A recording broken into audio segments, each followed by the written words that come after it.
तो दोस्तों अभी आप जो वीडियो देख रहे थे वो दुबई वर्ल्ड एक्सपो का है। दुबई वर्ल्ड एक्सपो का आगाज़ हो गया है। अगर मैं वर्ल्ड एक्सपो के बारे में बताऊं तो यह 2021 में होने वाली सबसे बड़ी मेलाओं में से एक है।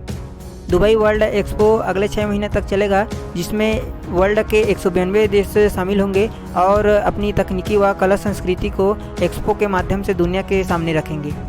अगर मैं वर्ल्ड एक्सपो के बारे में बताऊं तो यह ओलंपिक के बाद दुनिया का सबसे बड़ा इवेंट होता है। यह इवेंट 182 दिनों तक चलेगा, जिसमें वर्ल्ड के करीब 192 देश शामिल होंगे। और एक्सपो के बारे में यह भी अनुमान लगा जा रहा है कि वर्ल्ड के करीब 2.5 करोड़ से ज़्यादा लोग यहाँ आ सकते हैं। और वर्ल्ड एक्सपो में इंटरटेनमेंट के लिए करीब 60 लाइव इवेंट्स प्रतिदिन होंगे। और इन लाइव इवेंट्स को ऑर्गेनाइज करने के लिए वर्ल्ड से करीब 1.5 लाख से ज़्यादा वॉलंटियर्स और 46,000 से ज़्यादा ऑर्गेनाइजेशन शामिल होंगी। अगर मैं दुबई वर्ल्ड एक्सपो के बारे में बताऊं तो दुबई एक्सपो में दुनिया भर की दिग्गज कंपनियों के प्रोडक्ट्स के साथ साथ नई तकनीकी और इन्वेंशन का अद्भुत संगम होगा। और यहाँ करीब 190 से ज़्यादा देश इकट्ठा हुए होंगे और वे अपने अपने अलग अलग पवेलियन में अपनी अपनी मुल्क की जो ताकत और क्षमता है उसका प्रदर्शन कर रहे होंगे। Dubai world expo Dubai city में होने जा रहा है और दुबई सिटी यूनाइटेड अरब अमीराट्स में आता है। अगर मैं टाइमिंग की बात करूं तो दुबई एक्सपो 2020 में होना था, लेकिन कोरोना के कारण से यह एक साल घिसक कर 2021 में मनाया जा रहा है। दुबई इस एक्सपो की तैयारी 2013 से कर रहा है। दुबई एक्सपो की ओपनिंग कल अर्थात 1 अक्टूबर से हो गई है और इसका क्लोजिंग 31 मार्च 2022 को होगा। इस एक्सपो की खास बात यह है कि इसमें करीब 25 मिलियन से ज़्यादा यात्रियों की आने की संभावना है और इसमें करीब 200 से ज़्यादा देशों के कलाकार अपने कला का प्रदर्शन करेंगे।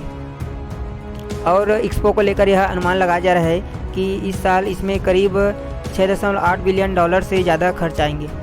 अगर मैं एक्सपो की हिस्ट्री की बात करूं तो एक्सपो का इतिहास 170 साल पुराना है। पहली बार यह एक्सपो लंदन के आइकॉनिक क्रिस्टल पैलेस में हुआ था, जिसका नाम दी ग्रेट एग्जीबिशन था। पिछला जो एक्सपो है वो 2015 में मिलान में हुआ था और आने वाला जो एक्सपो है वो 2025 में ओसाका में होगा, जो कि जापान में है। दुबई एक्सपो इतना बड़ा है कि इसे एक्सप्लोर करने के लिए एक मैप भी बनाया गया है कि कौन कौन सी जो पवेलियन है वो कहाँ कहाँ पर स्थित है। आप यहाँ पर दुबई एक्सपो का जो मैप है उसमें इंडिया का पवेलियन देख सकते हैं। हमने अभी पवेलियन शब्द का इस्तेमाल किया था। पवेलियन के बारे में बताऊं तो इवेंट्स में शामिल लगभग सभी देशों के अपने अपने पवेलियन होंगे, जिन्हें वे अलग अलग थीम पर तैयार करेंगे और ये पवेलियन देश की बढ़ती ताकत व क्षमता को बताएंगे। आपने अभी इंडिया का जो पवेलियन है उसे देखा। इंडिया की पवेलियन को तैयार करने में लगभग 500 करोड़ का खर्च आया है और इस भव्य पवेलियन में 600 ब्लॉक्स बनाए गए हैं जो हमेशा रोटेट होते रहते हैं। और जो ब्लॉक्स रोटेट होते हैं वो इस बात का परिचायक है कि भारत तेज़ी से आगे बढ़ रहा है। पवेलियन के अंदर सांस्कृतिक रूप से समृद्ध भारत के साथ साथ ये भी बताया गया है कि 5 ट्रिलियन इकोनॉमी के लिए भारत में कितना अपार संभावनाएं हैं।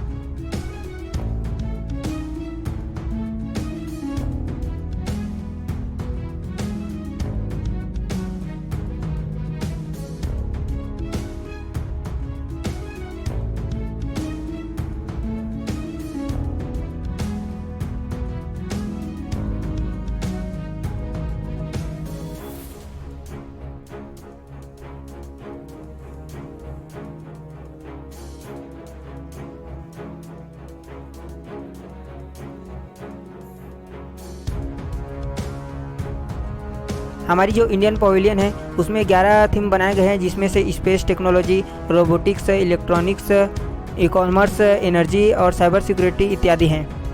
यह जो एक्सपो है वो 31 मार्च 2022 तक चलेगा, जिसमें भारत के टाटा ग्रुप, रिलायंस, अडानी, देवांता जैसी दिग्गज कंपनियां भी शामिल होंगी।